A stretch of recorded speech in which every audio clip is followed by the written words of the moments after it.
yolu mün yıllıklara dovam. Oğuz yolu ağzı birlige rovan. Senasi dillerde yanlanya öğran. Oğuz yayı adalatın kemani. Oğuz okuy parahatlık kelami. Yayı baştır okuy ilçi Oğuz'un. Pendi kem olmasın dağdan doğumun. Ata vava peltepesi kovumun. Oğuz yayı adalatın kemani. Oğuz okuy parahatlık kelami. Oklar cemmolunna heri dövülmez. Bütövlük binyadıdır dövürlün. Ağzı birlik nişanına öğürlün. Oğuz yayı adalatın kemani. Oğuz okuy parahatlık kelami. Yaydan çıkan oklar gaytmaz garadan.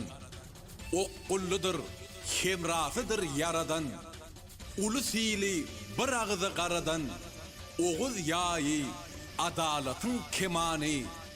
Oğuz okuy parahatlık kelami. İyiller ceviz olsa maksatlar mırat. Hak söyün kişiden qalar yağşı at. Himayet islene çelgi güç kuvat. Oğuz yayı adalatın kemani. Oğuz okuy parahatlık kelami. Dessurdur gök bilen zemini bağlan. Siyaset köngüllün küysünün ağlan. Ilahdan peşkeş üytkoşuk hal var. Oğuz yayı adalatın kemani. Oğuz okuy parahatlık kelami.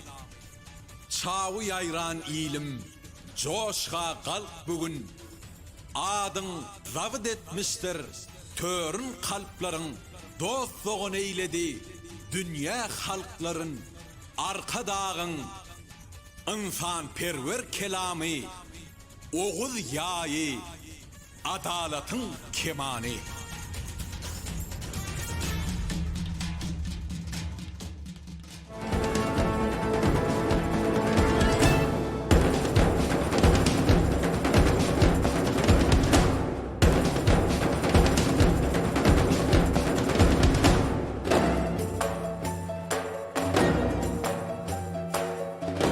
Salam mehriban parahatçılığın yaş çaparları akıl payhaz bähleşigine gatnaşyjylar, hormatly myhmanlar.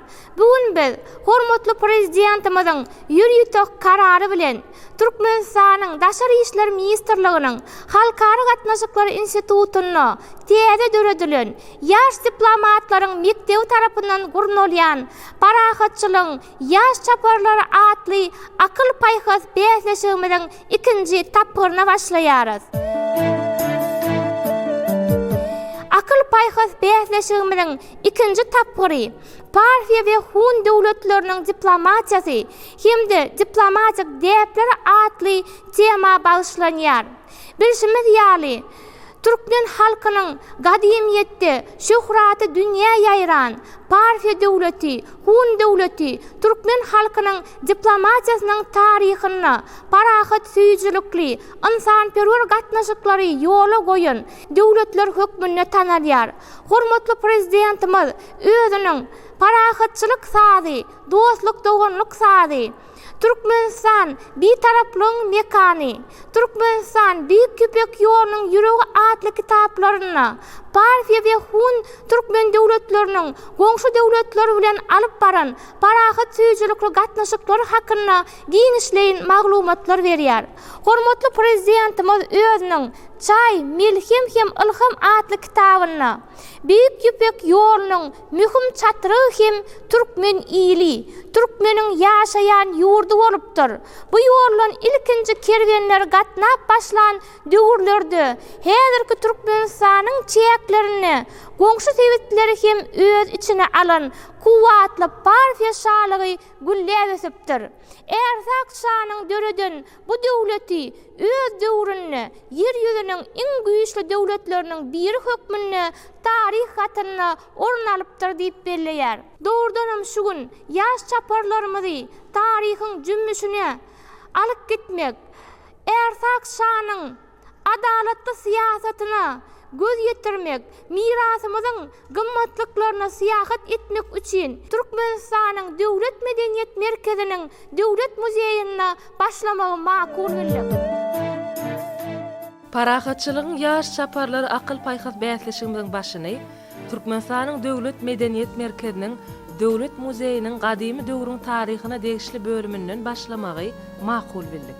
Akyl paýhas bäsleşigimiň ikinji tapgyry Parfiýa we Hun döwletleriniň diplomatiýasy hemde diplomatik däpler atly tema bagşlanýar. Hormatly prezidentimiz türkmen diplomatiýasynyň taryhyna uly orun eýelen Parfiýa we Hun türkmen döwletleriniň alyp baran insanperwer, parahat söýjülükli daşar siýasaty hakynda parahatçylyk sady, dostluk, dogonluk sady. Türkmenistan beýik ýüpek ýolunyň ýüregi, Türkmenistan beýtaraflygyň mekany ýaly kitaplaryna taryhy çeşmeleri esaslanyp wajib maglumatlary nygtap belläp geçýär. Ýaş şaparlarymyzyň Türkmenistanyň döwlet medeniýet merkeziniň döwlet muzeýine gelmeginde çuňur many bar. Olar bu ýere aýlanmak bilen şöhratly Parfiýa döwletiniň taryhyna, pederlerimiziň göreden maddi we ruhy mirasyna, müňýyllyklyň jümmüşine aralaşarlar. Erzak şa Mitridat ýaly hükümdarlyk, Mete Han we Atilla ýaly ägirtliň eýamyna syýahat edip, bäsleşigiň büýük mazmunyna aýdym düşünürler. Bäsleşigiň guramaçylyk topary oglan gyýdlara döwlet muzeýine ýerleşdirilen gymmatlyklara degişli soraglary berip, bäsleşikden öň ýaşlyň okuýuplaryny synamagy makul bildiler. Okuwçylar bejesine düşen soraglara jogap berip, işe gatnaşmagy başardylar.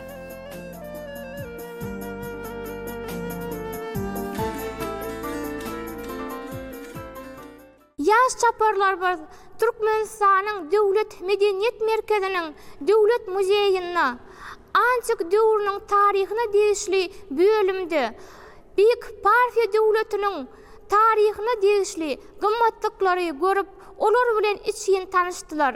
Indi bolsa biz bäsleşigimizi Türkmenistanyň Daşary işler ministrliginiň Halkara gatnaşyklar institutyna dowam etdirýäris. Gelin ilki bilen biziň akyl paýhas bäsleşigimizi adalatly eminlik etjek we siziň soraglaryňyza beren jogaplaryňyzy bahalanyrjak behimdarlar geňeşi bilen tanyş bolalyň. Türkmenistanyň Daşary işler ministrliginiň Ýewropa ýurtlary bölüminiň geňeşçisi, Türkmenistanyň adatdan daşary we dolu ýytyýarly ilçesi Nurberdi Amanmuradow. Türkmenistanyň taryhy we medeni ýadygärlikleri goramak, öwrenmek we rejelemek baradaky milli müdürliginiň baş hünärmeni, taryh ilmlarynyň kandidaty, dosent Akmurat Babayew. Türkmenistanyň Ilmlar Akademiýasynyň Taryh we Arheologiýa institutynyň uly ilmi işgäri Serdar Maşrykow.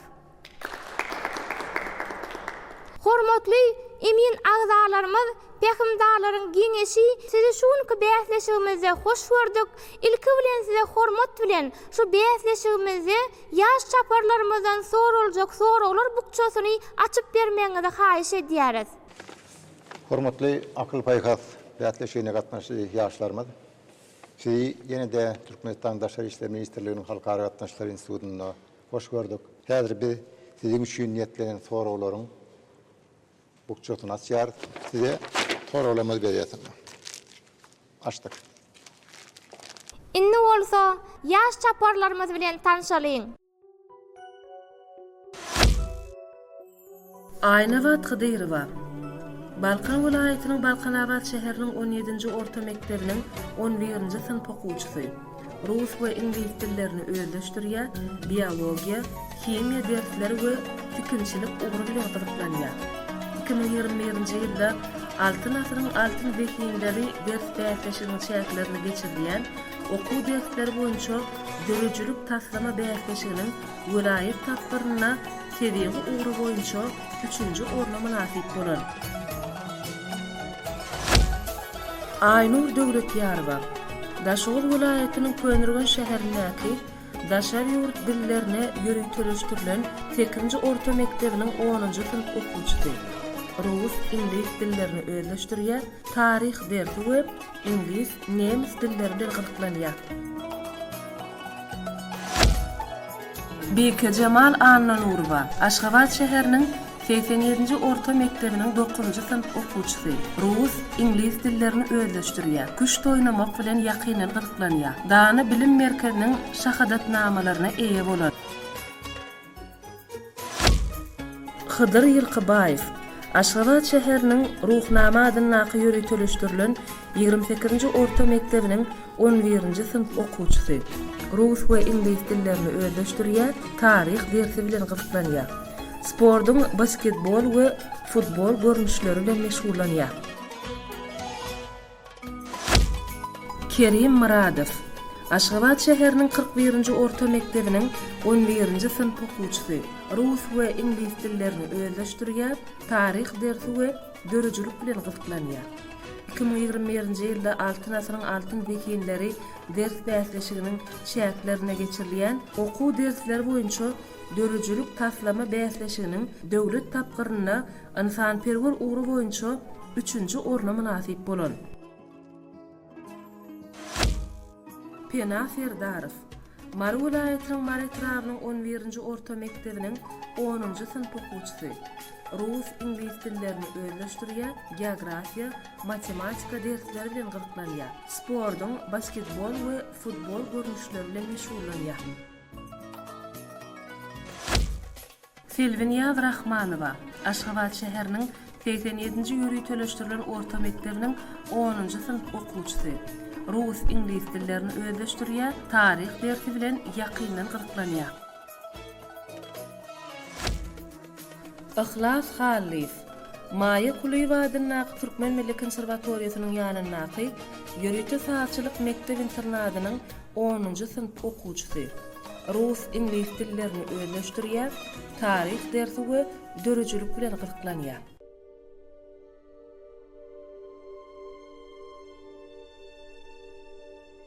Üzülönýäryn size kentlerim bilen. Kadim partiyada berkarar eden hatar şäher kentlerim bilen. Neflisiňiz ıgraryna tak duran her çykan edermen batyr taklaryň. Ulus ýyly biragda baktyran Orugyny mydam parahatlygyň, torugyny adalatyň haklygyň, kelegin çarkyna bat beren bu ýurt ýurdudur gerçekleň, batyr alplaryň. Orap, bollap, beýük ýüpek ýoluny, ýol tallyk biz, il bolluk biz il bilen, dostluk açyp Hytaý bilen Rim bilen, munna gadim dünýäň taryhy bardyr, türkmeniň miýdemez şaruhy bardyr. Ozu tarih, parfiya, hun nöwleti, hengame hengmeren tarih bardyr. Köpet dağı egin diňläp köküren, giň jahana şowgun salan soýuň, diňläň ýürek urgusyny netillem, eşderdiňiz watançylyk katamyn. Bugun parfiýaň gödel atlary dönüp ahal teke bedewlerine bağlap aylowlary, bedäp toýlary şan getirýär. Bu kadymy milletiň sütün beýik bederlerine. Bu toprak astyna, toprağa dönüp kılıç kemiren serdar erler yatanlar. Beýik alplar, şiirler yatanlar. Bu mukaddes vatan, keremli vatan, 5000 ýyl jan alyp berilen vatanlar. Eýe bolun, bugun cümle jahana şağı dolan mukaddesleň adyna, eýýamlaň paýhas paraz adyna, buýsunyň şöhratdan dolu geçmişe.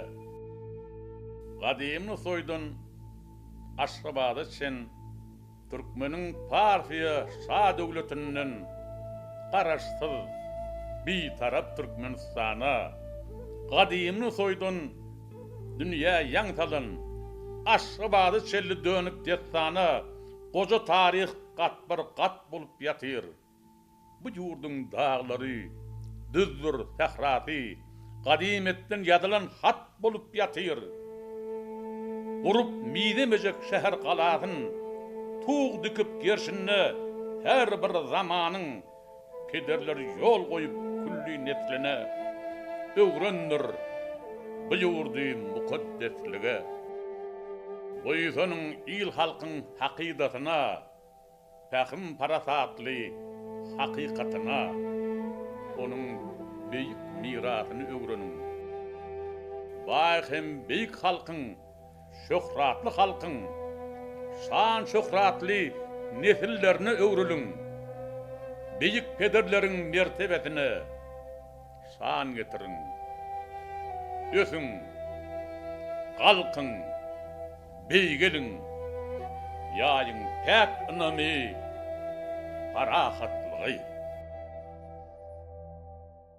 Mehriban ýaş çaparlarymyz anha şunky bäsleşigimiziň gysgaça şertleri bilen tanyş edýinsedi.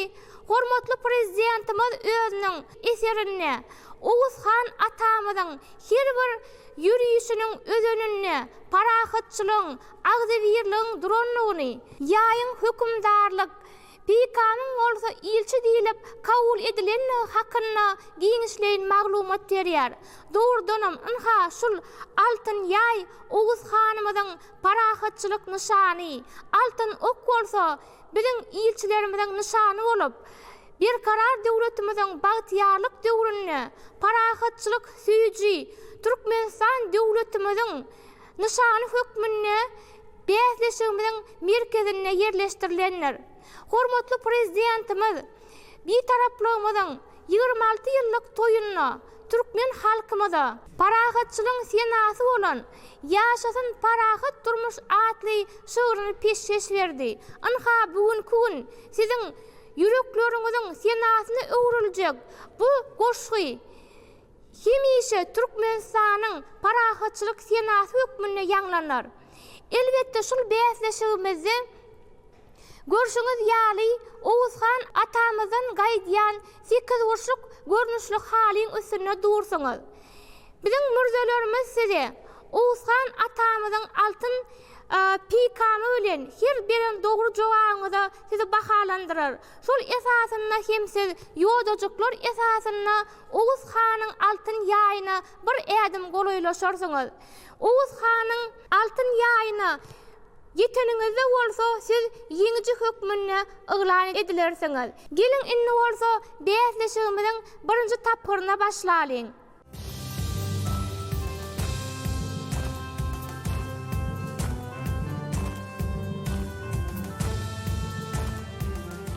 Ihlas, sowalyňy açyp bilersiň. 40-njy soraw. 40-njy soraw. Miladdan öňki 2-nji asyryň 30-njy 20-nji ýyllaryna saklar bilen partiýalaryň arasyndaky gapma garşylyk näme sebäpli ýüze çykypdyr? Bu gapma garşylyk nähili netijelere getiripdir? Selewkiler bilen bolan söwüşdi. Partiýalar saklara ilk başda kömege çagyrýarlar, ýöne ilk gelenoklar şonu da olja bermegi wada berýärler. Ýöne ýeňi şadaryndan soň olja berilmeýär, şoňa garşy saklar gozgalan tuzurupdyrlar. Şoň netijesinde bolsa Fırat 2-nji şolara garşy bolan söwüşdi. Ýagny biziň eramyzdan öňki 128-29-njy ýyllarda aradan çykýar. Dogry, berekella. Sorawmyza Häkimdarlar Giňeşi Ihlas dogry jogap berdi. Siz hem ulalaşýaňyzmy? Jogap dogry.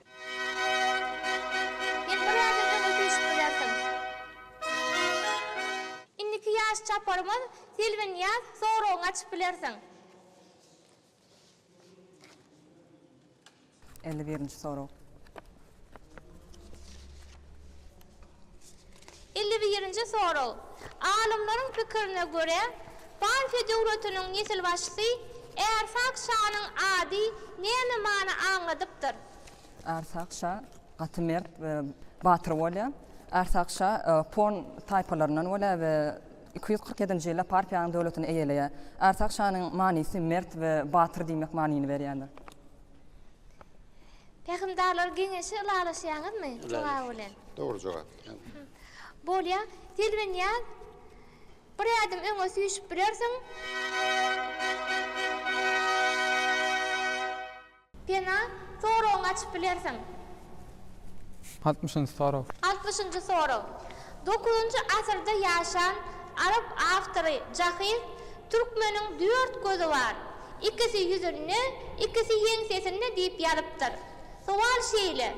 Ýeňsesini hasaplanýan göz haýsy ýara ulanmak üçin zerur bolupdy? Izden gelýän düşmanlary ýa-da izinde duran yaragyny görmek, goranmak ýa-da olar izine gaňyrlyp atypdyrlar, izak gözi ulantypdyrlar. Berekella. Pena sen bir adam öňe süýşüp bilersiň. Kerim soruň açyp bilersiň.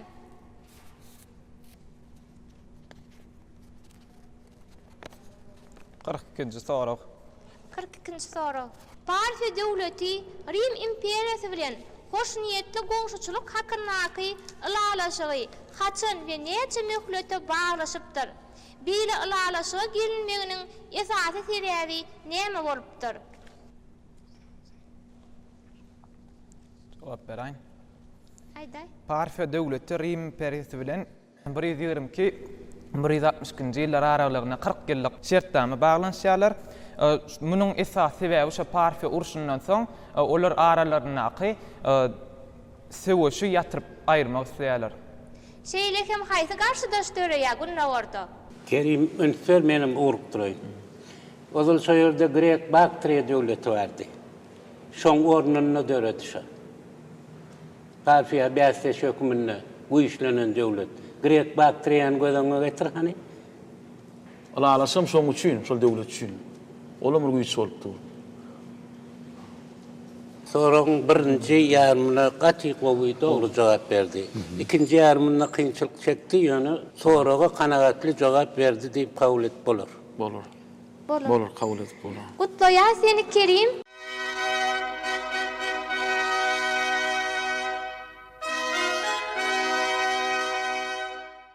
Bike Cemal soruň açay. 15-nji soru. 15-nji soru. Haýsy ýagdaýdan soň Atilla özüne Hudaý tarapyn hökümdarlyk berilen büyük hökümdar hasaplapdyr we özüne gün ýetijiligi has artypdyr? Pikirlenip bilersiň.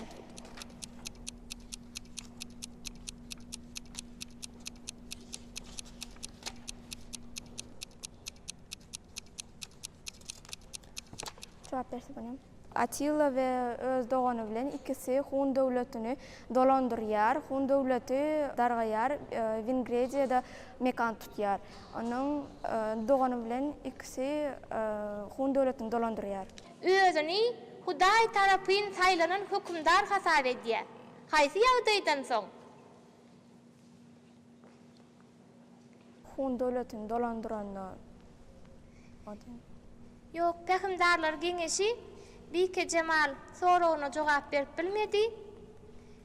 Şoň üçinem duran ýerine galmagy senden haýsy diýeriz. Hydyr, sen sorugyny açyp bilersiň. 12-nji soru. 12-nji soru. Priskiň berýän maglumatyna göre, Hunlar Rim ilçileri bilen gepleşikleri köplenç nähili ýagdaýda alyp barypdyrlar? Bilçimiz ýaly Hunlar iki döwlet bölýän, demiradyk Hun döwleti hem de Günorta Hun döwleti. Günorta Hun döwleti beýik göçegeçlik döwründe Ýewropa tarapy göçýärler we şol ýerde mekan tutýarlar. Hunlar Rimler bilen köplenç gowy hoşniýetli aragatnaşykda bolýarlar. Olar ilçilerini uradanlaryna Rimler Hunlaryň ilçilerini uly dawaraly garşylapdyrlar. Olary köşkde uly wezipany ortutýan adamlaryň ýerine oturdypdyrlar.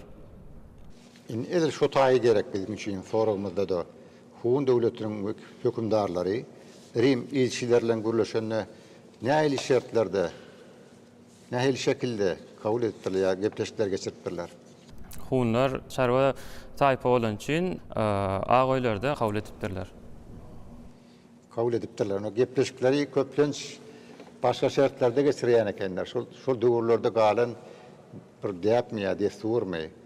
Bizim yer bu tarihte galan da. İlçiler hanyň çep tarapynda oturýanlar ekenler. Ve han otur diýençler oturmandylar. Doğrudan da sen köp dağıtlar okapsın, köp dağıtlar doğramayacağın yöne. Edil şu edek ýagdaýdaky soragyň berilişine göre ketgitli jogap taýinlamadın. Goýan taýam. Hydyryň soragyna jogaby näde doğru bolly hemme ýaş çaparlarymyza mälim bolar ýaly. Hun türkmenleri ilçileri atyň üstüne kabul edipdirler. Gepleşigem atyň üstüne amala aşyrypdyrlar. Indiki ýaş çaparymyz Aynur soragyny açyp bilersiň. Üçüncü sorag. Üçüncü sorag. Hytaýyň Han nesil şalygy bilen Hunlaryň arasynda miladydan öňki 49-njy ýylda nähil ulalaşyk gadanylypdyr we ol nähil atlandyrylypdyr. Bu resmi namanyň mazmuny nämeden ibaret bolupdyr? Pikirlenip bilersiň? Jogap bermekçi. Biziň ýamyz öňki 49-njy ýylda Hytaýlar bilen Hunlaryň arasynda akty peýman diýen ýaraşyk ulalaşyk baglaşýar we bu ýaraşygyň mazmuny onuň wagty çäklendirmesiz hem de möhletsiz bolupdyr. Halklarynyň garandaşlyklaryny hem de hiç açan bir-biriniň üstüne çozmazlykly hakynda kepilendirilipdir. Hem de bu resminamada ýene bir misal getirmekçi. İki sany atoluglaryň arasyndaky bir şertnamada 100 şertnamaň güýji bar. İki döwletiň arasyndaky bir sözi bolsa 1000 söziň güýji bar diýmek bilen bu ulalaşygyň näme derejede güýçlüdigini hem aňladýar. Hem de bu şertnamal bağlaşylaryny hem Hytaýlar bilen Hunlar özleri bağlaşanlarında iki döwletiň begileri bilen hem de hanlary dagyň depesine çykyp özleri şol aqylýaly gurban etmek bilen kasam gerine getirenligini kepilendiripdirler. Berekella Aynur gutlaýas. Doli diye doğru jogap berdi. Inniki ýaş çaparymyz Aynawat soragyny açyp bilersiň. 38-nji sorag. 32-nji sorag. Haýsy partiýa padşahynyň döwründe Könen soýu galasy gurdurylypdyr we ol nähil atlandyrylypdyr? Partiýanyň padşahsy Mitrezat biriň döwründe Musoy galasy gurdurylýar, padşahlaryň galasy diýip atlandyrylýar. Dogry, ýöne kimin ady bilen baglanşykly? Hani ýadyňa sal? Mitrezat'ın gayri Radaguna adyna baglanşdyrylyp. Yok, oň bilen baglanşdyrylanyk. Ähimdarlar geňeşi nähil netije gelýär? Ýa şoň ady bilen baglanşyklydygyna diýmek nädirek atlandyryp bir özüň aýtdyň, öz jogabyň özüň ýakyladyň. Mitrezat bir ady baglanşyk boljak bolsa nälik bolmaly? Sorun birinci bölegine jogap berdi. Şoň üçin kanagatly diýip kabul etmek bolar diýip hasap etýänmen. Aynawat ýene gutlaýas.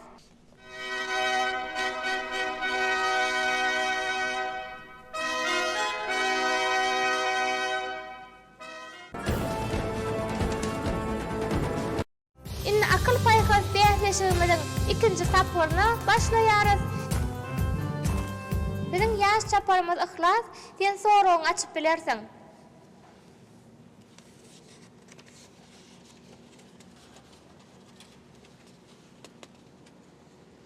Ne, 28-nji sorag. 28-nji sorag.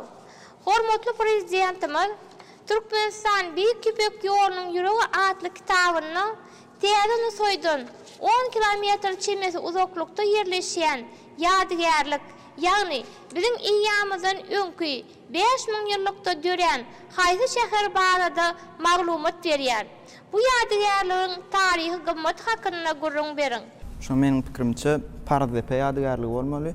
Şo Pardepe ýadygerligi şo 5-nji minutdan özgödürsünä gaýtdy. Şo Pardepe ýany par sözleriniň baglanşykly bolup dur. Başga da şol şäher esasy Beýik Seljuklu döwletiniň döwründe gülläp esipdir. Mäne baba hem bu ýerde düşläpdir diýen maglumatlar hem bar. Ähimdarlar geňeşi Doğru. Dogry jogap berdi.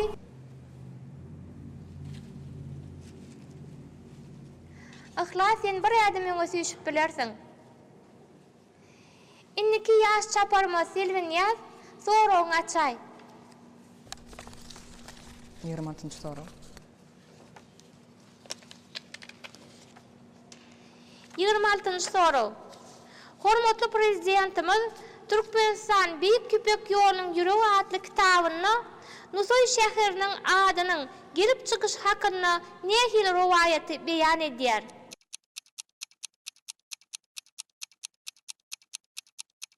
Tähimdarlar geňeşi anha Selwin ýaz soragyna jogap berip bilmedi. Emma hemme çaparlarymyza belli bolmak üçin soragymyzyň jogabyny siziň dikkatiňize ýetirýäs. Orta asyrlarda Merwli geograf Assamany Nusoy adynyň gelip çykyşy hakynaky rowayaty aýdyp geçipdir. Ha şol rowayatda düşman çözünni Nusoyda şol Nusoy şäherini zenanlar goraýan eken. Gorawçylary zenan bolandan soň şol ýere gelen basbalçylar şäheri alman bu nähili merdana zenanlaryň şäheri eken. Ýani zenanyň şäheri Nisa diýmek, zenan diýmegi aňladyp araplaryň zenan diýen sözünden Nisa diýen sözden Nusoy adynyň gelip çykyşy hakynaky rowayaty hormatly prezidentimiz Türkmenistan Büyük Küpek ýolunyň ýüregi adly kitabyny beýan edýär. Elbetde Selwin ýaz, sen öňkü ýerinde galmaly bolýan. Indi bolsa paragatçylyň ýaş çaparlary bäsleşigimizi pena teň bilen dowam edýär. 45-nji soru. 45-nji soru. Partiýada sowda gatnaşyklaryna nähili pul berli ulanypdyr? Bu pulun halkara sowdasynaky orny barada gurrun beriň. Partiýa pullary ersak birinjiniň eline ýa tutduran şekil bolupdyr, biram möhürlerini eline ýaý adam bolupdyr. Partiýa teňeleriniň ýüzünde ersak birinjiniň eline ýa tutduran şekil bolupdyr. Beýnantagyň meniň pikirimçe soraga dogry jogap berip bilmediňiz. Soragymyzyň dogry jogabyny ähli ýaş çaparlarymyza ýetirýäs. Partiýanyň esasy pul birligi kümüşdir hem morupdyr. Aýratynyň Büyük Küpek ýolunyň uğruna ýerleşýän sivit döwletleriniň arasyna sowda pul birligi hökmüne dolanşykda bolup, biziň eýämizden öňki 2-nji asyrdan biziň eýämizden 1-nji asyryna çenli iň esasy sowda dolanşygyna ulanylýan pul birligi hökmüne tanalypdyr. Inniki ýaş çaparymyz Kerim sen soragyny açyp bilersiň. 30-njy soru. 30-njy soru. Tapmynan näçenji ýyllarda Hytaý bilen partiýanyň arasyna diplomatik gatnaşyklar ýola goýulypdyr?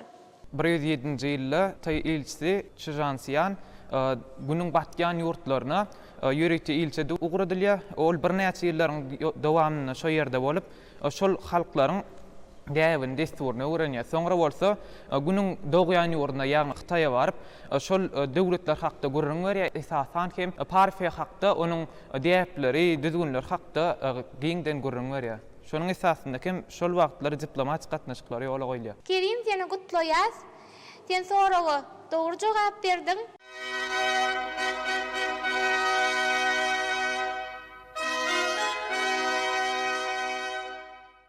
Kerim sen bir adım öňe süýüşip bilersiň. Ýaş çaparlarymyz inni gerek Bike Jamal seninki Bike Jamal soragyny açyp bilersiň.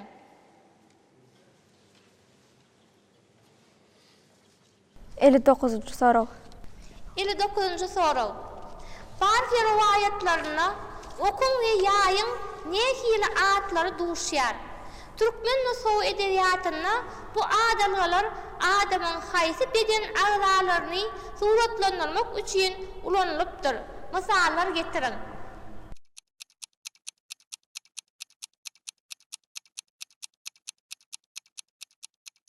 Yok bilmem. Bike Cemal sen sorumuza cevap berip bilmedin. Sen öňkü ýerinde galmaly boldun. Ýaş çaparlarymyz beýleşigimizi Hydyr bilen dowam edýär. Hydyr sen sorugyny açyp bilersiň. 58-nji soraw. 58-nji soraw. Hormatly ýaş çaparlar, size utuk hökmüne berilýän şu parahatçylyň ilçesini alamatlandyrýan Oğuz Xanyň altyn pikam salynýan gawy näme diýilýär? Atly esherler bu gawy bedeniniň haýsy bölegini we nähili ýagdaýda götüripdirler. Biziň şunky beýleşigimizi gurrun edilýän döwletleriň haýsysyna şol gap ulanylmanlar. Eger şeýle bolsa, olar näme salynıp götürilipdir? Mening pikirimçe atly eskerler bu gawy bedeniň arka tarabyndan asypdyrlar, atlyda ýörek gaçmaz ýaly berk daňypdyrlar we oklary sag eller bilen alyp aňsatlyk bilen düşmana çötüp biler ýaly etip goýupdyrlar. Şunki bäsleşikde görüň edilýän döwletleriň mening pikirimçe hunlar döwletine şu gaplar ulanmandyr. Haýsy gap nähili atlanyrlýan, haseniň özüňem berýäp duran. Tory bolup bilmezmi? Adyny bilmedin. Jogawy dowr diýip kabul edip bilemiz. O gynansak-da parahatçylyň ýaş çaparlarynyň hemmesine aýan bolar ýaly siziň oksalýan esfagyňyza sagdyk diýilýär. Sen öňkü ýerinde galmary bolýan, ýaş çaparlarymyz beýleşigimizi Aynur bilen dowam edýär. Aynur sen soragyny açyp bilersiň. 39-njy soraw. 39-njy soraw. Hun döwleti haýsy hökümdaryň döwründe agyr ýaragly goşun döredipdir. Bu goşunyň ähmiýeti barada gurrun beriň. Jogap bermekçi. Hun döwletine agyr ýaraglandyrylan goşun Metahanyň döwrüne ýagny biziň ämizde 209-174-nji ýylda dolandyran Metahanyň döwrüne döredilýär. Sebäbi onuň ähmiýeti uly bolup, çünki mysal hökmüne seretsek agyr ýaraglandyrylan goşuny Metahanyň Dunhunyň hökümdarlygyny ýürüş etmekçi bolandy. Agyr ýaraglandyrylan goşunlaryň bir näçe toporundaky eskerler gije galýarlar we şonu bolsa Metahanyň özü şol eskerleriň hemmesiniň başyny çapmaklaryň buyurýar. Bu bolsa zalymlyk dälde eýsem şol özünün goşunyny we pal bolmalygyny hemde bir tertip düzgünlügini aňladýar. Şonuň üçin hem agyr ýaraglandyrylan goşunlaryň ähmiýeti uly bolupdyr. Berekella Aynur, Peygamberler Geňeşi Aynur soraga dogry jogap berdi.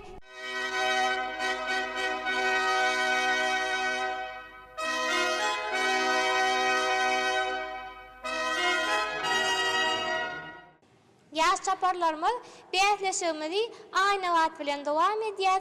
Aýna wagt soragyny açaý. 23-nji soraw. 23-nji soraw. Hormatly prezidentimiz parahatçylyk sady, dostluk doğruluk sady atly kitabyny Hytaýda biziň ýamyzdan öňki 2-1-nji asyrlarda hökümdarlyk eden Udi atly imperatoriň ilçileriniň Parfiýa döwleti tarapyndan garşy alınış davaras hakkında nähili maglumatlar getirýär. İlçileri şeýle garşy almagyň özünini nähili diplomatik siýasat duranlygyny düşünýär. Hormatly prezidentimizin kitabyny Hytaýda biziň ýamyzdan 2-1-nji asyrlarda hökümdarlyk eden Udi atly imperatory Parfiýa döwleti tarapyndan 10.000 atly goşun bilen davaral garşy alyp olary öz köşküne getirilip mehman alýarlar. Iki döwletiň arasyndaky dostluk diplomatik gatnaşygy öňe sürýärler. Ýakyndarlar Geňeşi seniň jogabyňy dogry diýip kabul edýärler. Seni gutlaýar.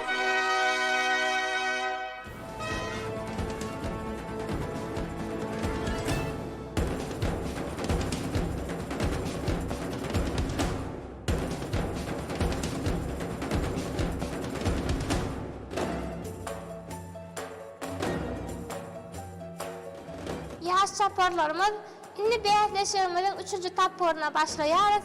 3-nji tapyryna siziň ähliňizde üstünlük ýar bolmagyny arzu edýäris. Mürzeler soragy seýretleri getirip bilersiňiz.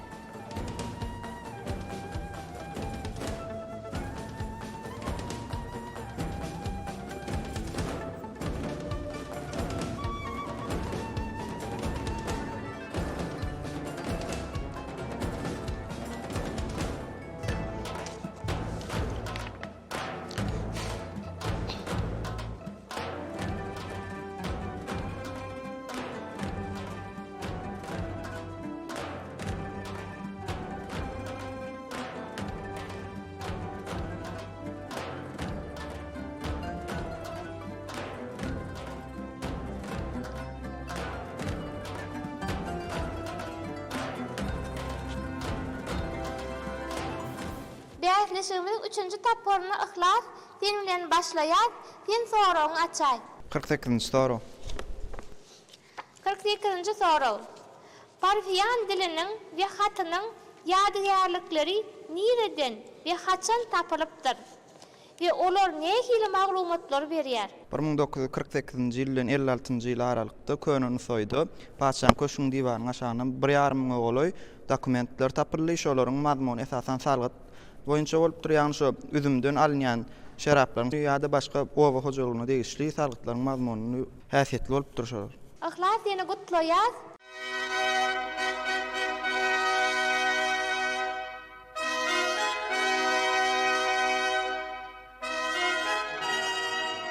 Selünýär, hani soragyny açyp belgisini aýtsaň.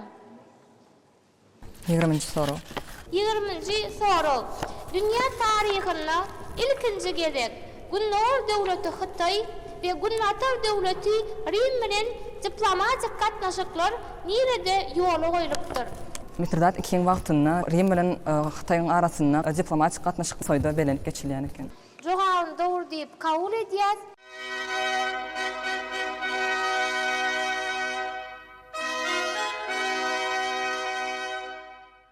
Bäsleşigimizi penahyň bilen dowam edýäs. Penan soragyny açyp bilersiň. 29-njy soraw. 29-njy soraw. Hormatly prezidentimiz Türkmenistan Büyük Köpek ýolunyň ýüregi adly kitabyny Büyük Köpek ýolunyň göz başynda duran şahsiýet kim?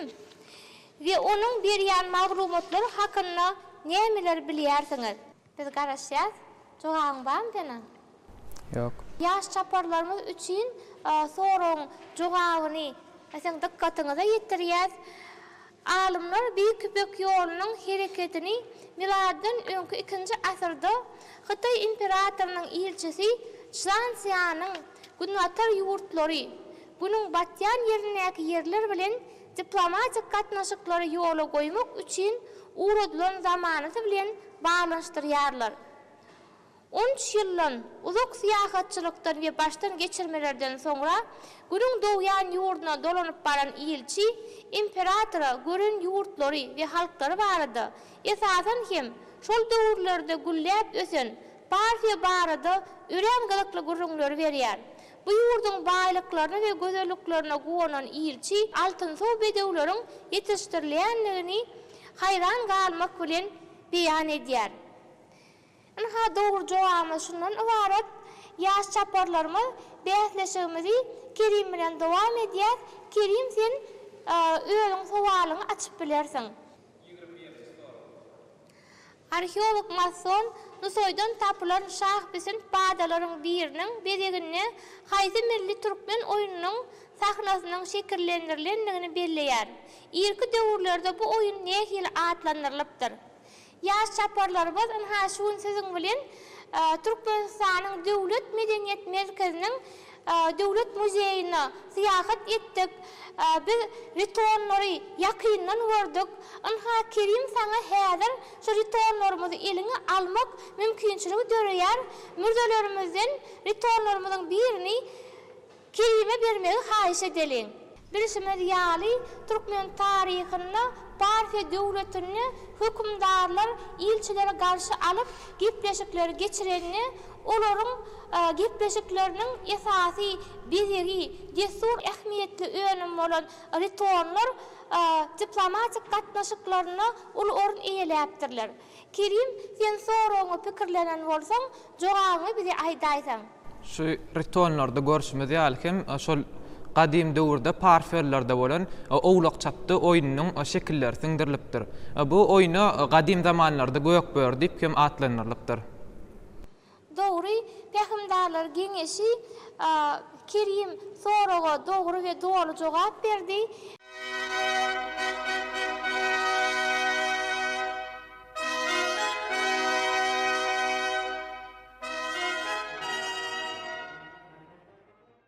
Bäsleşigimizi Bike Jamal bilen dowam edýär. 13-nji soraw. Taryhçylaryň tasdiklamagyna görä, haýsy ýaragyň bolmagy hunlaryň has güýçli bolmagyna mümkinçilik döredipdir.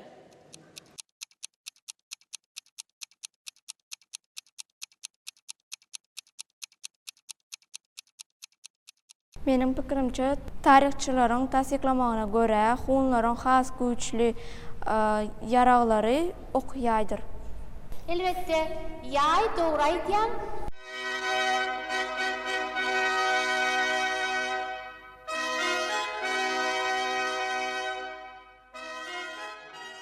Bike Cemal, sen bir adım öňe süýşip bilersiň. Ýaş çaparlarymyz bäzleşigi Hydyr bilen dowam edýär. Hydyr sen soragyň açaý.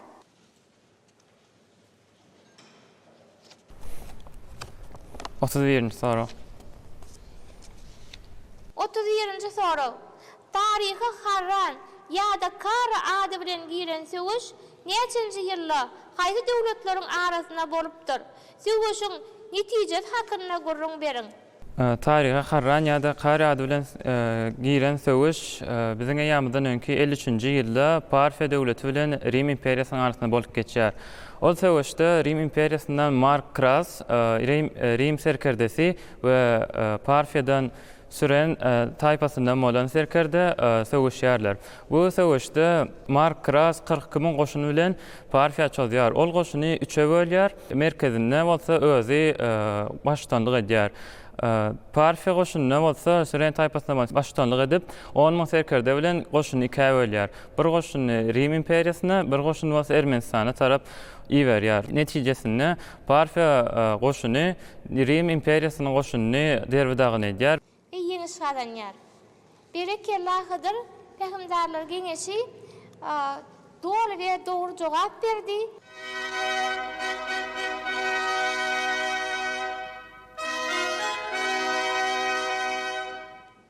Hydyr sen bir adım öňe süýşip bilersiň. Ýaş çaparlarymyz bäzleşigleri Aynur bilen dowam edýär. 34-nji soru. 34-nji soru. Parfiýa medeniýeti haýsy medeniýetleriň birleşmegine kemale giripdir? Bu medeniýetiň aýratynlyklary hakynda gurrun beriň. Soruğa jogap bermekçi. Parfiýa medeniýeti Grek imperiýalaryna şöyle eliniz medeniýeti bilen gaçypdyrlar we bu gaçanlaryna hem ine dördül jaýdaky otallaryň içinde hem şol diwarlaryň naqşlaryna sunwatlarda hem duş gelinýär. Ýene-de 2000-nji ýylda gazawatyş işleri geçirilen diňli desgadaky bölük 2000 diwardan dilen ýagny häzirki wagtda atyň üstünden şekillendirilen naýzal adam şekillenäki suratynda hem şol eliniz medeniýeti bilen Parfiýa medeniýetiniň gaçanlygy hakynda hem şol şoň ýazgylaryny suratlaryny hem görüp bolýar. Berekella Aynur, Peygamberler geňeşi seniň jogabyňy dogry diýip kabul edýär.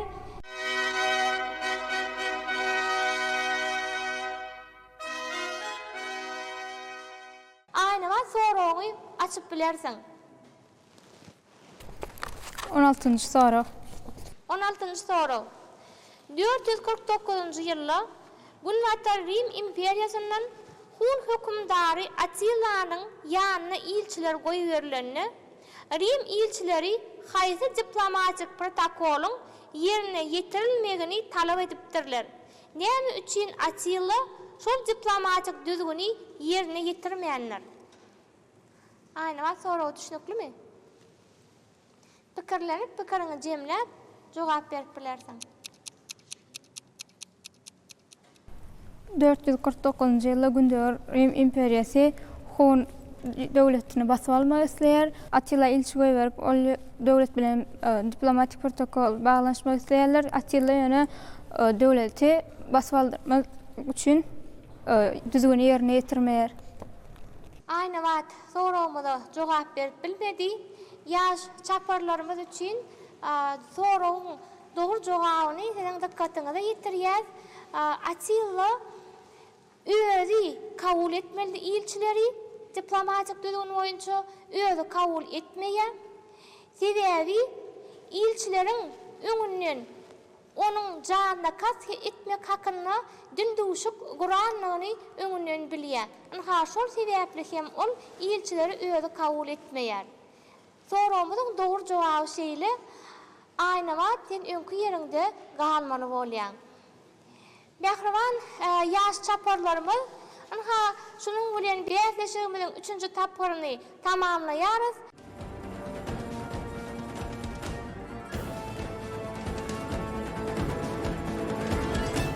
Inni bolsa bäsleşigimiziň 4-nji tapyryna başlaýyn. Gadyrly parahatçylyň ýaş çaparlary akyl paýhaz bäsleşigimiziň muştoklary. Biz siziň üçin ýörüýte soraw taýýarladyk. Şol sorawy häzir sany ulgam arkaly siziň dikkatyňize ýetireriz. Men Oğuz Saçlywa, Nusoy Döwlet Taryh Meden Gorakanasynyň hünärmeni. Ine biz häzir Köne Nusoy galasynyň tegelek otagyna duruz. Şu Köne Nusoy galasynyň tegelek otagy näme maksat bilen bina edilipdir diýip alymlar hasap edýärler. Bu sorawyň jogabyny biziň elektron salgymyz bolan parahatçylyň çaparlary gmail.com elektron salgymyza uradyp bilersiňiz. İlkinji dogry jogap uradanlaryň atlaryny bäsleşigimiziň inniki tapyryna siziň dikkatyňize ýetireriz. Parahatçylyň ýaş çaparlary akyl paýhaz bäsleşigimiziň muştoklary sizden ýeljek jogaplara garaşýarys. Ýaş çaparlarymyz bäsleşigimiziň 4-nji tapyryna başlaýarys. Mürzeler soraw sebetini getirip ýaş çaparlarymyza sorawlar paýlan.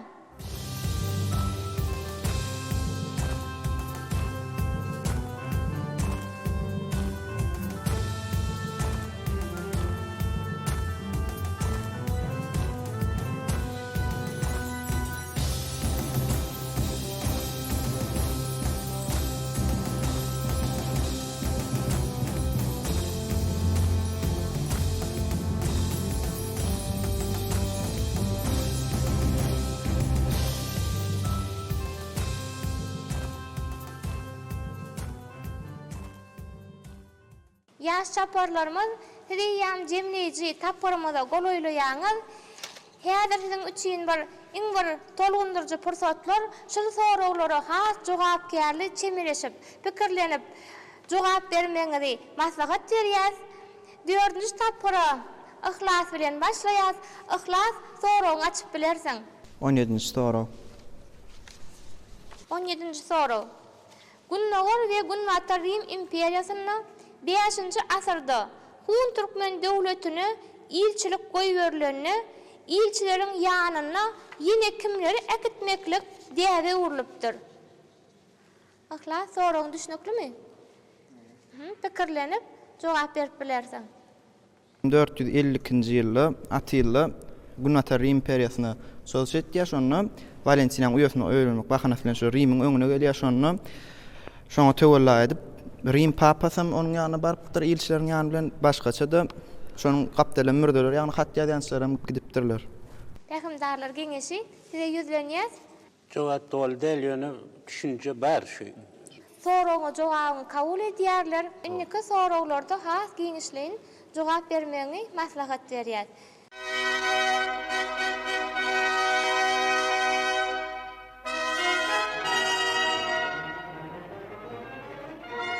Ýaş çaparlarymyz bäsleşigimizi telefon ýasynyň bilen dowam edýär. Sorawyny açyp bilersiň. 6-njy soraw.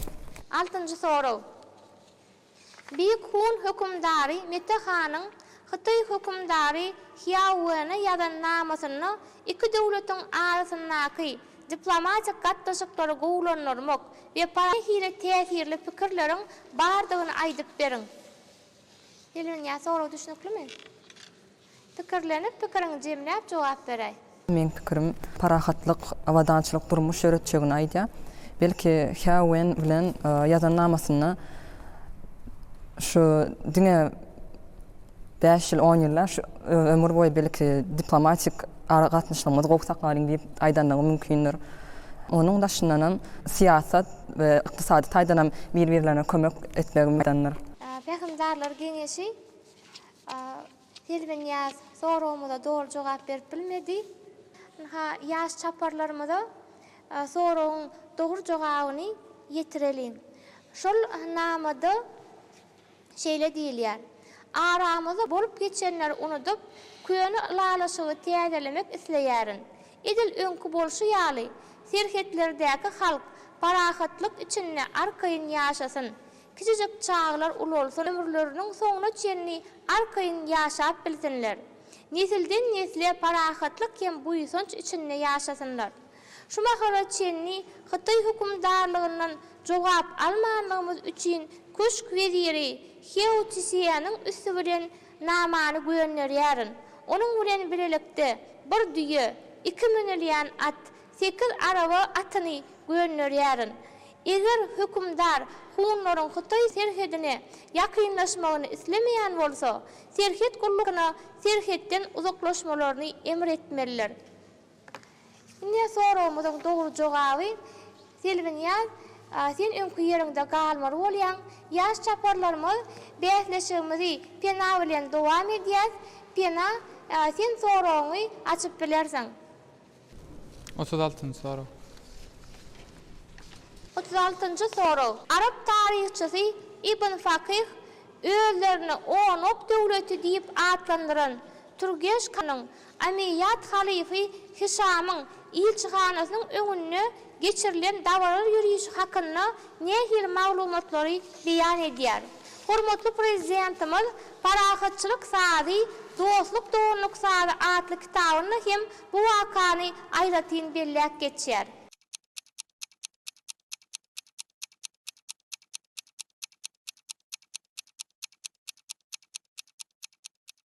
Pena, jogaň barmy? Ýok.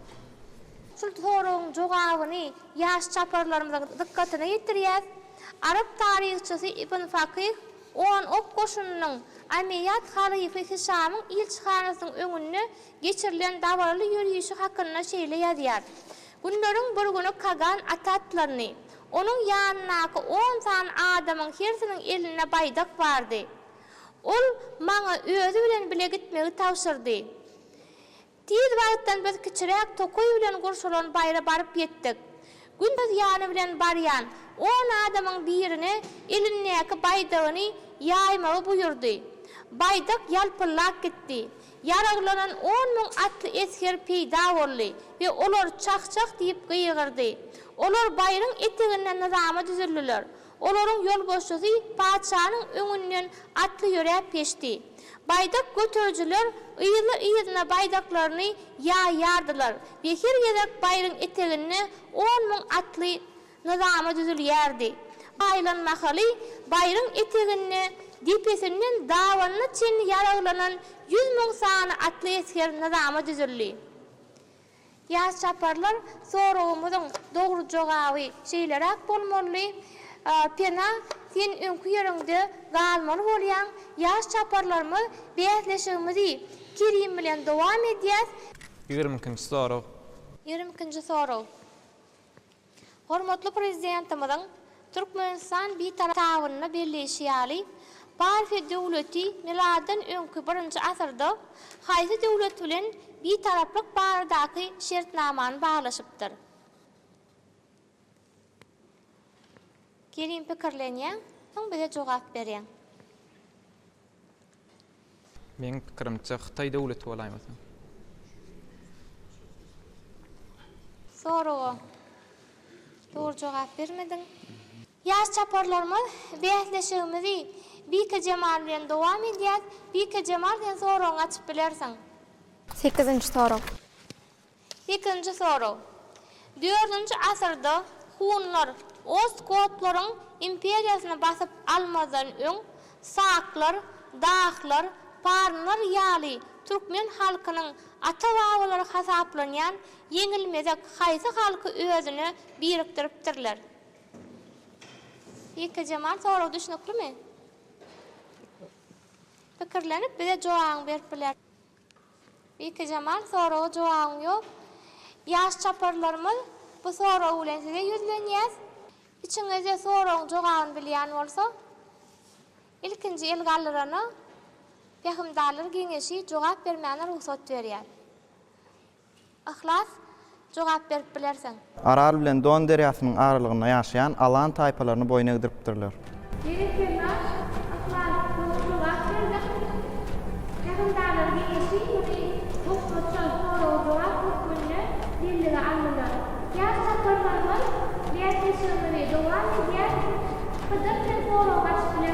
Kırk sorag. 46-njy sorag. Kiçi Han Nesil şahlarynyň taryhy adly kitapda Parfiýallaryň Büýük Köpek ýolunyň ugrundaky sewdany öz ellerine saklamak üçin edýän taýyllaryň hakynda nähili maglumatlar saklanyp galypdyr. Kartamyzdan görkezip bilersiň, ha, ştaýdan gelýän haritlar, bärden gelýän haritlar diýip kartamyzda görkezip bilersiň. Bilşimiz ýaly Beýik Ipek ýoly Parfiýa döwletiniň köp bölügine ýerleşipdir we parfiýalylar şo Beýik Ipek ýoluny eline saklar ýaly gelýän Hytaýdan gelýän kerwenlere gowy hyzmat edipdirler, olary garşylapdyrlar, olary gora hukmuna goşunlar hem beripdirler. Ve bundan başga da parfiýalylar öýrete kerwenler üçin kerwen saraýlary gurdurupdyrlar. Hähimdarlar geňeşi soragymyzyň jogaby dolu bolmady, dowam etdi. Sorag. 49-njy sorag. Taryhda Metahany haýsy beýik şahsiýete meňzedýärler? Näme sebäpli?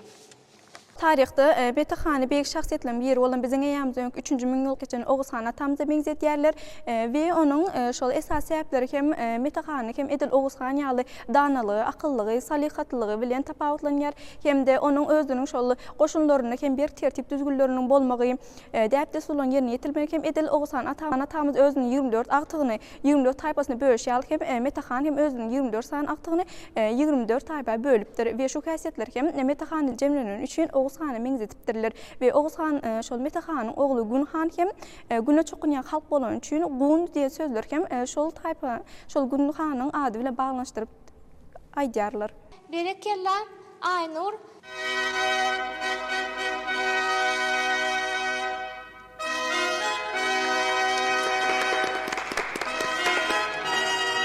Aynur, sen bir adım ýene öňe süýşip bilersiň.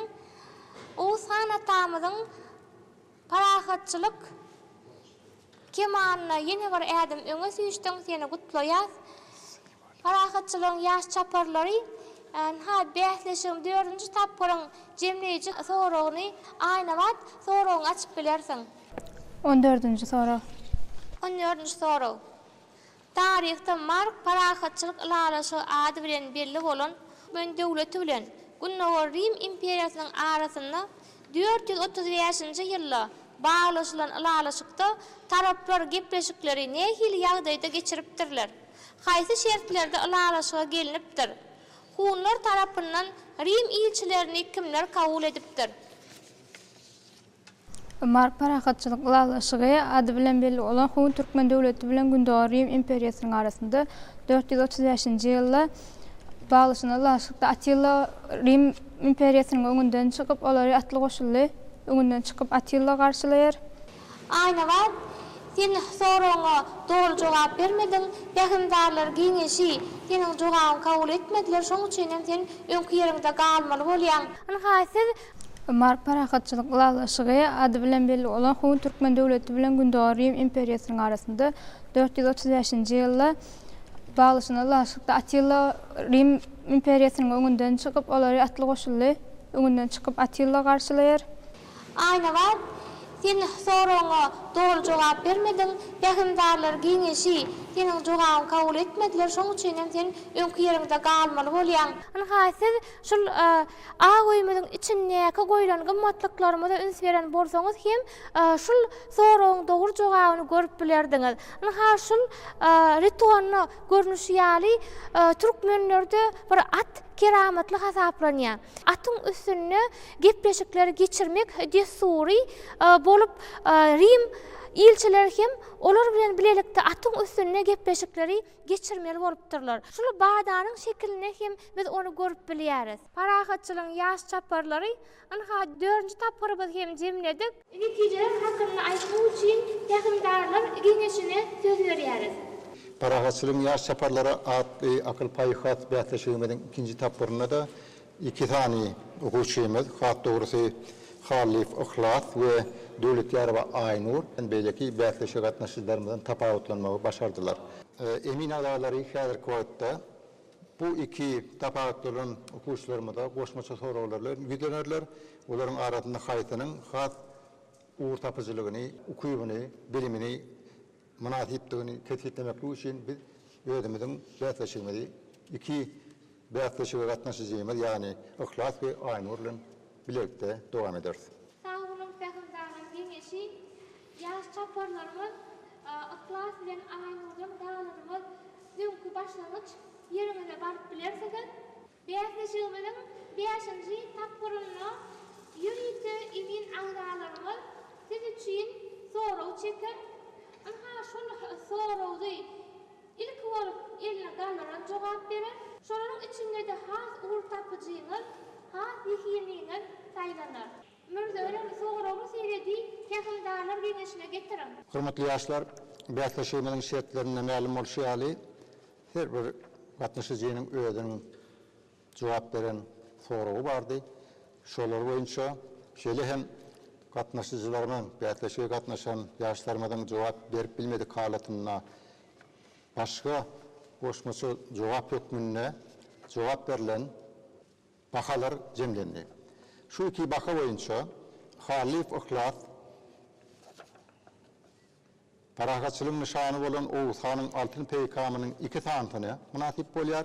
Ede şol ýalda Döwlet ýaryba Aynur Parahatçılık nişanı bolan Oğuz Han'ın altın peygamının birini goşmaça almaga hukuk kazandy.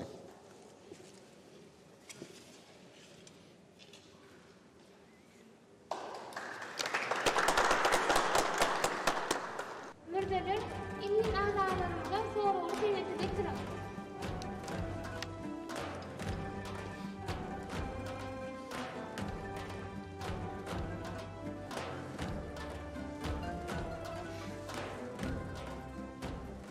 Ellertinci soraw. Ellertinci soraw. Ünsü dinleýär. Kuyana nusoy diňe berkidilen şah kawulhanasy bolman. İzin ersaklar nesil şahlaryň destur dawarlaryny geçiren ulus toplumy ýa merkezi bolupdyr. Sualymyz şeýle. Şu ýerde Türkmenistanyň halk suraskeşi Allahyň Muhammedowyň şol desturlary tesirleýän partiýan dawarasy atly nakkaşlyk eseri bar. Onda partiýalaryň ulanan diplomatik desturlaryny tesirlän. Ýaş çaparlarymyz aýymyň içinde şol nakkaşlyk eseri görýärdi. Aýymyň türünde şonu tesirläp biljeňiz. Haýdyňyz ilki eliňe gallansaňyz. Men jogap bermekçi. Partiýalar gadim zamanlarda özleriniň goňşy ýurtlar bilen diplomatik gatnaşyklaryny ýola goýanlaryny esasy däp desturlaryň biri hem özleriniň mehmanlaryny uly dawaraly görnüşde kabul etmek hem de olaryň ýanyna bolsa esasy şol tesbirýän hem ilçileriniň bolmagy bilen şol özleriniň däp desturlaryny hem diplomatik gatnaşyk hem ýola goýupdyrlar hem de esas hem ilçileriniň özleri diplomatik gatnaşyklary ýola goýulanlaryny hem de alalaşyk baglaşyklaryny gepleşik edenlerini hökmän suratda ýanyna şol ilçi bolupdyrlar. Partiýa ritonlary bolupdyr we onuň içine bolsa şol özleri partiýalar daşary ýurtdan ýagny goňşy ýurtdan gelen mehmanlaryny kabul edenlerini şo ritonlaryň ellerine berip özleriň ýürüýte içkilerini içipdirler we bu ritonlar hem şol pülsün künden ýasalypdyrlar. Berdik hem şol şagizi Rodogunanyň şekli hem şekillendirilipdir. Ýagny Rodoguna hem şol partiýalarda iň mert aýal hökmüne häsiýetlendirilýär. Sebäbi mysal hökmüne seretsek şol Lukashenko hem şol Rodoguna hakyny ýazanny, ýagny ýurda duşman çözandy hem Rodogunanyň şol hammamda başyny ýupdyrany hem şol özüniň saçyny ýygnap uruş gutarýança saçyny ýumajak hem aýdypdyr. We bular ýaly hem şol gepleşikler geçirenler hem şagizi Gunanyň suraty hem ýerleşdirip ýagny partiýalarda nähili mert aýallaryň bolandyklaryny hem şol arkaly hem şekillendiripdirler. Aynur suraty belli bir derejede tesirleme berdi. Peygamberler geňeşi ruhsat berseňiz ihlasam şol suratyň tesirine goşmaça maglumatlary goşmak isleýär. Şu aýda gapdalnaky 2 sany adam durny şol ýaý saklap durýar, gadymdan parahatçylygyň alamat hökmüni bolup durýan şolaryň kysgaça parahatçylyk şertnamalaryň baglaşylyp duranyny şundan görmek bolýar. Urtapy adamlar hem gapdalyna oturup dur diýdik. Şonuň ýalyny şolaryň urtapy adamlaryň bolmagy ihmaliyetine sadanlar saat ýetirip durup şol diplomatlar iş sarşanna bir ýeriniň bir öz ruhuny gowdýar ýaly saat salýan olmaklary mahmal. Ya şu suratlarda hem bir topar märekler gatnaşyp durur, goşun bilen ulu goşun bilen garşylapdyrlar. Öňler şol 1-7-nji ýylda meselem şo ilçi gelenne garşylapdyrar bilen goşunyň wekilleri bolmakly hem ahmal. Aynurym ilki şol suratlarymyz bilen şol wakan beýan edip berdi. Belli bir derejede ýöne ihlat hasam şol sorugda talep edilen jogaplara laýyklykdy anyklaşdyryp berdi. O taýda toğru stolun başına söhbetleşdik. O taýda esas doğrudan o şol partiýanyň mukaddes esas din hökmüne häsiýetlendirler. Şonu açyklap berdi. Hasam şol suraty belli bir derejede mazmunyny aýdym düşündirmekde. Ihlat hasam bir erjellik jogap ber. Şonuň üçin ihlatyň jogabyny biz alalaşyp bilersin netije berlikdi. Ihlatyň her aýdy.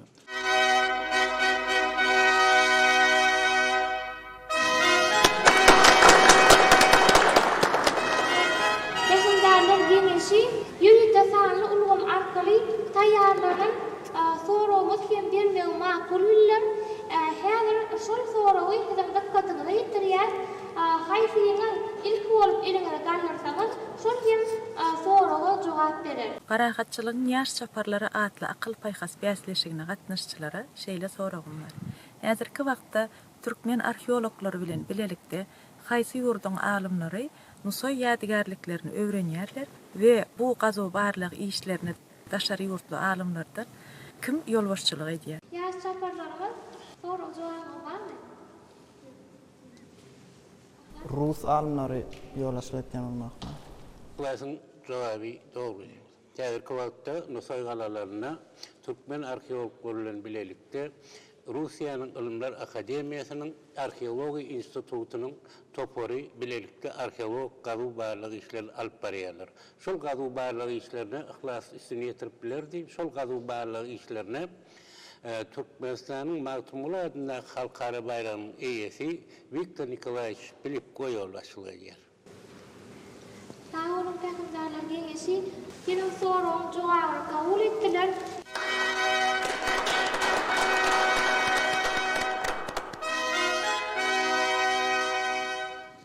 Çaparlarymyz bäsleşigimiň 5-nji tapary hem tamamlandy. Bäsleşigimiň netijeleri hakynda aýtmak üçin Ähimdarlar geňeşine söz berýäris. Hormatly prezidentimiz ýurdumyzyň geljegi bolan ýaşlar hakda, olaryň döwri wagt bilim almaklar hakda, ýurdumyzyň zerur bolan hünärmenler bolup ýetişmek hakda ul aladalar edýär. Hem muňa mysal edip, soňky ýyllaryň içinde biziň ýurdumyzda intihade enjamlar bilen enjamlaşdyrylan orta mektepleriň ýyllarçasy gurulyp, okuwçylaryň ygtyýaryna berildi. Ýokary mekteplerimiziň sany köperildi. Ýokary mekteplerimiziň düzümine ýurdumyzda ähli pudoklar boýunça gerek bolan hünärmenler taýýarlaýan bölümler açyldy. Ine şol mümkinçiliklerden peýdalanýan biziň ýaşlarymyz, ine şuň günde biz mektep okuwçylar hakda gurulma diýär. Mektep okuwçylarymyz durly uğurlar boýunça akyl paýhas ýarşylaryna gatnaşyp özlerinin ýokary bilim alýanlyklaryny, oňat netijeler gazanýanlyklaryny görkezýärler. Ine biz şuňky bäsleşige gatnaşan ýaşlarymyzy çyn ýürekden gutlaýan. Alaýtaýda ýeňji bolan ýaşlarymyz ihlas bilen aýnur has oňat bilim görkezdiler. Şu berilen soralar boýunça ýaşlarymyzyň hemmesiniň berýän jogaplary aýdyn, pikir edişleri dogry, sözlemleri düzüň, bilýän zatlaryny paýhaslyk bilen jogap berip bildiler. Birinji biziň şu kübäsleşige gatnaşan ýaşlarymyzyň biziň hormatly prezidentimiziň döredip berýän mümkinçiliklerinden peýdalanıp, oňat bilim alýanlyklarynyň ýene aýdym çaýady bolup durýar. Ýeňjilerimize mundan beýlägem üstünde arzu edýän şu bäsleşige gatnaşan ýaşlarymyza bolsa, geljekki bäsleşiklerde üstünlük gaýanmaklaryny arzu edýän. Bäsleşigimiň netijeleri hakynda aýtmak üçin Türkmenistanyň Ilimler Akademiýasynyň Taryh we Arheologiýa institutunyň ulamy işgäri Serdar Maşaýew söz berýär. Paragaçyň ýaş çaparlary aty we bäsleşik şul biziň okuwçylarymyň şuň gün hormat prezidentimiň ýolbaşçylygyna ilme bilime birinjiden içkin ünferleriniň nişan hökmüne häsiýetlendirip bolar. Ikinciden hem şul ýaşlarymyz üçin şol teleýärmişden görjek beýleki mektep okuwçy ýaşlarymyz üçin ullukan mektep bolup durýar. Bu bähtäşin geçirme ýöne bir zehiler saýlamak däl, ýani ýurdumyň ähli ýaşlaryna şul uğurlarda we beýlek uğurlarda ullukan tapak lokan bir mektep bolýandygynyň nişany ýokmyny häsiýetlendirip bolar. Dogrudan mektep okuwçylaryň ýaşlarma soraglara bir-birinden bir erjel jogap bermäge finansçylar, näme akbat bolmaýsa bu bähtäşik bir zehin bähtäşigi birinin bir üstün çykmaly, orta bir zehine jogap berme, bu çekeleşikli dogrudan gyzykly ýagdaýla gitdi. Şunu gurunan guramaçylyk işlerine de hemmesine bir minnetdarlygyny bildirýär. Şu zehin bähtäşiň soraglara jogaplary ýa-ni şol Alpazymyň aýtýaly hormat prezidentimizin ähli kitaplaryny, ähli uğurlar boýunça nusa alma, ilim bilim alma ähli mümkinçilikler bar. Hormatly prezidentimiň ýol başlygyna, ilim bilim bawatyna da sizin goşantlaryňyza gelecekki ilmi okuw bir bähtäşik goşantlaryňyza garaşýar. Janyňyz sag bolsun, elmedam şol ýaly bähtäşiklerde duşup duralım. Yenilerimizi ıglan etmek için Türkmenistan'ın Daşary işler ministrliginiň Ýewropa ýurtları bölüminiň geňeşçisi, Türkmenistan'ın Azatdan Daşary dowla ýaly ýetçisi Nurberdi Amanmuradowa ulu hormatly söz berýär. Sağ olun.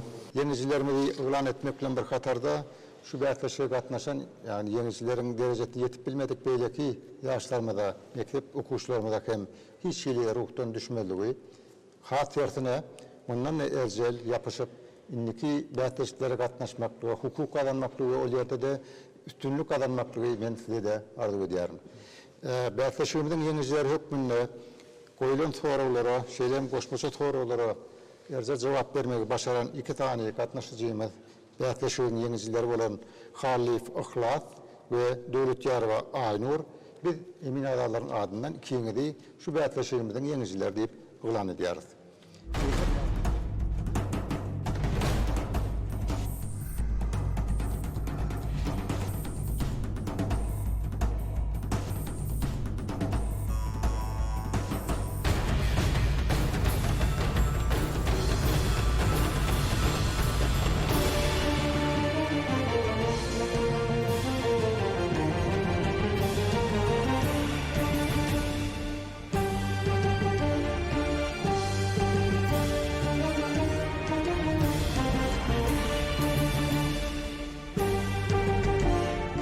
Türkmenistanyň Daşary işleri ministrliginiň Halkara gatnaşyklary institutunyň şahadatnamaty bilen Mar vilayatynyň Mar şäheriniň 1-nji orta mektebiň 10-njy synıp okuwçysy Pena Serdarowy,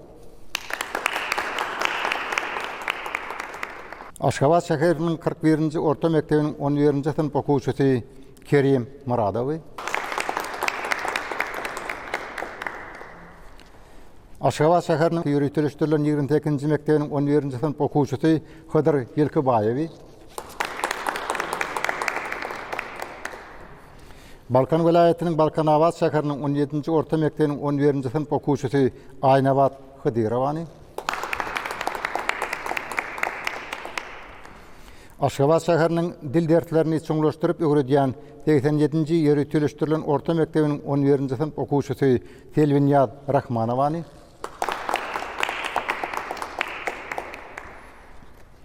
şeýle Aşgabat şäheriniň dil derslerini çoňlaşdyryp öwredýän 87-nji ýürütülüşdirilen orta mektebiň 11-nji synıp okuwçysy Bike Cemal Ananurowany. Halkara gatnaşyklary institutunyň ýürüýte şahadatnamaty bilen teýlagladyk. Hormatly ýaşlar, şuňky bähtäşigimiziň akıl paýkas bähtäşiginiň şuňky tapyrynyň ýeňijileri bolup saýlanmagy başaran iki okuwçymyz, yani Daşow vilayatynyň Könürgen şäheriniň Daşary ýurt dillerine ýürütülüşdirilen 2-nji orta mektebiň 10-njy synıp okuwçysy Aynur Döwletýarowany, şeýle hem Maýkuliýew adyndaky Türkmen Milli Konserwatoriýasynyň ýanyndaky ýürüýte saatçylyk mektep internatynyň 10-njy synıp okuwçysy Ihlas Haliýewi ýürüýte hormat aty bilen teýlaglaýar.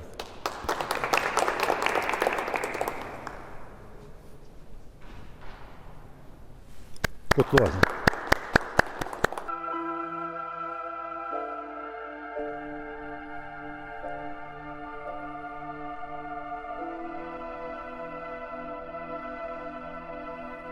Ben size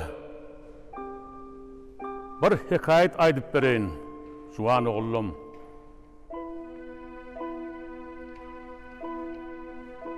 Qadim eýýamlarda bir uly ýurtda Şah Gilgameş diýen sultan bar eken.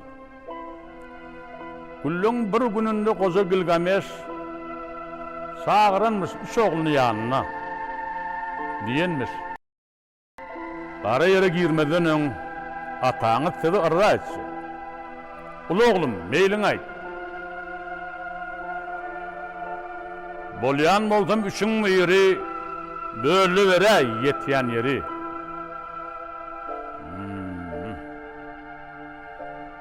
Ortonca oğlum sen aýt. Atam, maňa eşil galan ýerin gylly ýaryn. Üçüncüti garaşmandyr atatynyň soraryna. Diýipdir. Menem razy ýerin galan mukdaryna. Gama batan Gilgameş Şah ýurduny paýlapdyr üçe. Hoş bolupdyr mülk edilen oğullar. Her haýdy öz ýeri bilen başagy. Gara çäk çekýämiş, garym gadýamış. Ol biri daşyna gala gurýarmış. Muny görüp Gilgameş Şah diýenmiş. Ýurdy bölüşdiňiz. Hat kiçelliňiz. Öňe ýol bardyňyz. Sıçan ennesiz.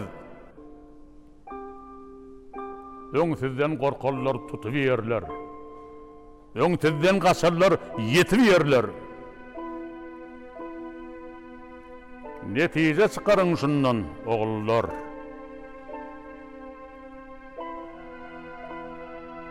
Elbet. Partavny faň bölüp bolar ýerini. Öňe nädip böljek onuň howasyn? Nädip böljek üstündäki asmany? Suwlaryny serpip bölüp bolarmy? Kuşlaryň howasyn nenen bölersin?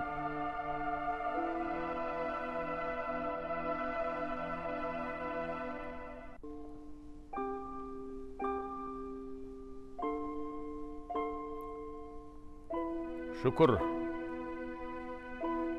Sinagdan geçti oğlum.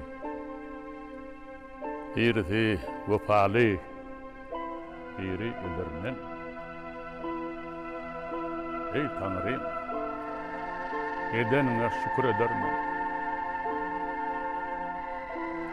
Belki meni ýadgar geljek nesiller.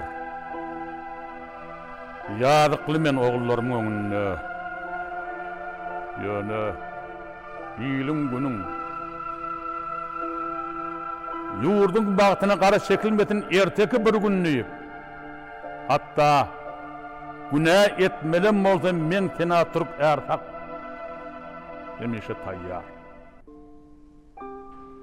Şunki men bir zada ýetýär aklym.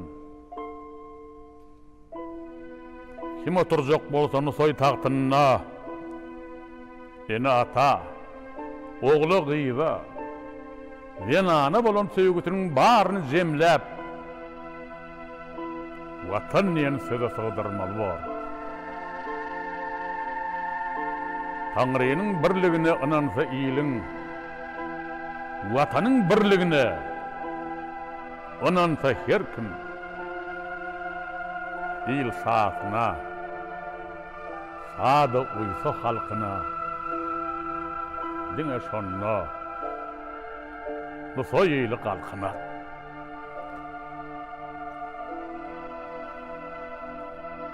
Ýeriňin bolsa, parahatçylyň ýaş çaparlary akyl paýpaz beýleşiginiň himayetkarlary bolan Türkmenistanyň Magtul adamlary ýaşlar guramasynyň Muhammed Balkan Hojalyk Jemgyýetiniň Aýdyn Gijeler Hojalyk Jemgyýetiniň taýýarlan howatlarynyň goşurlaş dawrasyny geçireli.